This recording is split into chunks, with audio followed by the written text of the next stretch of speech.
When desire is pure, it stops being about possession and it starts being about purpose. That's the big idea. Hey, everybody. My name is Dr. Martin Williams, and I help people discover, develop, and deploy who they are in this real world without losing themselves. You're so welcome to be here. Most of us live with this, I call it a war. It is contention. It is stress. It feels like battles, but it's not a battle that you're having with others. It's a battle that you're having with yourself, right? You feel it's contention, but it's contention that's inside. Anybody out there will admit it? Contention that's inside. Why? Because every king faces an inner battle. You're not going to be able to escape it. Every king faces an internal battle. The tension between divine design and human desire, that's the war. That war between what I want and what I truly desire. Because my desire is linked to a design that's divine. But my want can be physical. It can be emotional. It can be psychological because I'm in this world. So there's a war that's there all the time. In the Bible, James 1 says, each person is tempted when they are dragged away by their own desire. I am tempted when I'm dragged away from assignment because I have a desire that's not attached to assignment. And that desire drags me away into some other industry, into some other relationship, into some other covenant with something that I'm not even designed for. It drags me away. So the greatest war you'll ever fight is not against what people call devils. No such thing. What people call Satan. Really no such thing. None of that stuff bothers you. It's not your battles against people, parents, husbands, wives, children, bosses. Doesn't exist. None of that stuff really affects you. The greatest war you will ever have will be the war that's inside you, that's against desires that don't match with your destiny. The desires that don't match with your destiny, there's always going to be a war there. Always. So David and Bathsheba, you all know the story. I always say that and people say, well, we don't. David and Bathsheba in 2 Samuel, the 11th verse, David fell. His fall, when he fell, his fall wasn't sudden. We will read it and think it's sudden. Wasn't sudden. It started when his desire drifted from assignment.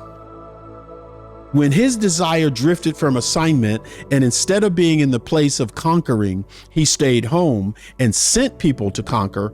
That's where he was supposed to be. His desire was attached to the assignment to make Israel safe.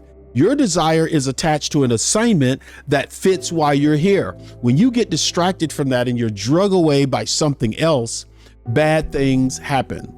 That's how he fell. He was supposed to be at war, but instead he was wandering on the roof doing nothing. That's what got him in trouble. The same thing gets me and you in trouble. His private desire corrupted his public destiny. The war inside of him that was trying to get him to stay with divine desire, but instead he was drug away by personal desire. That's when he fell. And let me tell you something, my friend. That's when you and I are challenged as well. You and I are challenged when we're not focused in on the reason, the desire, the purpose, the calling that's on our life. We get into the pride of life, the flesh of our body, or whatever that thing is that drags us away. We're having a conversation with kings, right? You're not normal. You're here with a destiny. You're here with a calling. You're here with an assignment. right? So this particular subject could wrench you a little bit, right? But you got to hear it. Unrestrained desire creates moral blindness. So when you feed an unclean appetite, it grows. It grows into entitlement. That's when kings lose their crowns, not because they lack anointing, calling, purpose, power, but because they lack alignment with that assignment. That's when it gets bad, period. So the principle I want you to take from this is simply this. If you don't discipline your desire will destroy your discipline. I have to disciple my desire. If you're going to win this war, here are the tools. Write them down. Here are the tools to use. This is what I learned. Use accountability. Who has the permission to check your heart? Who has the permission to call you and talk to you? Who can hold you accountable or help yourself be accountable? Boundaries. Number 2, what limits protect your focus? Set them. Set the boundaries that protect your focus, protect your time, protect your eyes, or protect your relationships, protect your money, protect your body, protect everything. Next is awareness. When do you feel the drift? The moment you feel like you're drifting, the moment you feel like you're stepping away, it's like, Martin, you're drifting. You're not there yet, but you're certainly drifting toward that direction. I have to notice that and do something about it. There's an intent there. So where do your desires need discipline right now? It's my question to you. Where do your desires need discipline right now? Be honest with yourself. Lie to me, lie to everybody, lie to God even if you want, because he knows exactly what you're thinking. But the worst person for you to lie to is yourself. We have to understand the truth about this whole matter, that pure desire produces purpose. Pure desire produces, when I can tap in to the real thing that really makes me tick, really makes me excited, or it frustrates me when it's not happening. If I can tap into that, I have really tapped into purpose. Because when your will aligns with the will of God, your creator, then desire becomes destiny. Your desire becomes like fuel for your destiny. It drives you, it gives you energy, gives you power. It opens up relationships and opportunities. I love what Jesus said in the Garden of Gethsemane. He said something that you and I should adopt. It's not my will, God, but let it be yours. Let your will be done. It's not really about what I want to do or get done. It's really about why you sent me here, and what you want me to get done. That's my reason for living.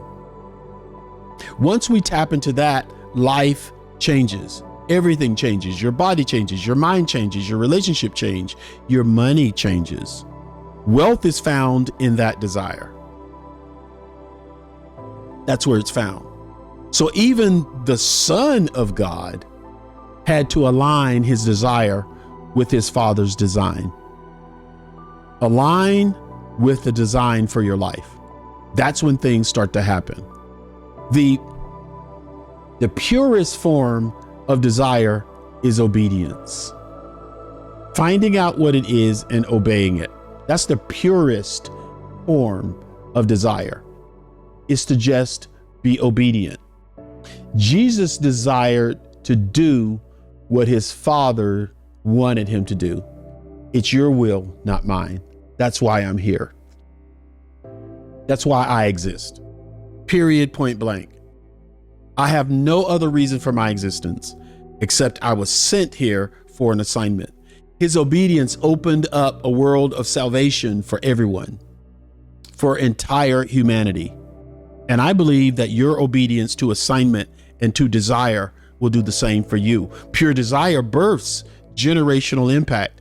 it lasts. It goes for generations and generations and generations and generations. Do you not think that what Moses desired when he desired to see the glory of the king, because when you see the glory of the king, you can also understand the potential glory that you'll have. Moses desired that, not just his gifts. He wanted to see the real presence of the king show up on earth that would eventually make us kings. Paul desired that others may know him and that the power of his resurrection. Esther desired to save her people more than she wanted to save her life. That's deep desire. It'll drive you to a place where everybody think you're putting your life at risk. You're just following desire. Your purest desires will always bless more people than you think it will. When you get down to pure desire, you'll end up blessing people that don't even know you. You'll end up being a power of discovery in their life, and they may have never met you. They may never meet you. You'll still be helping people once you're gone physically from this earth because of your desire. When desire is pure, it stops being about possession and it starts being about purpose. That's the big idea. Here's my question for you. Is your desire to be great, or is your desire to be faithful? Is your desire to be great, or is your desire to be helpful? Is your desire really inside of you because you want to be faithful to it? When life is over for you, you want to be able to say, I was faithful. And you want him to be able to say, you were faithful.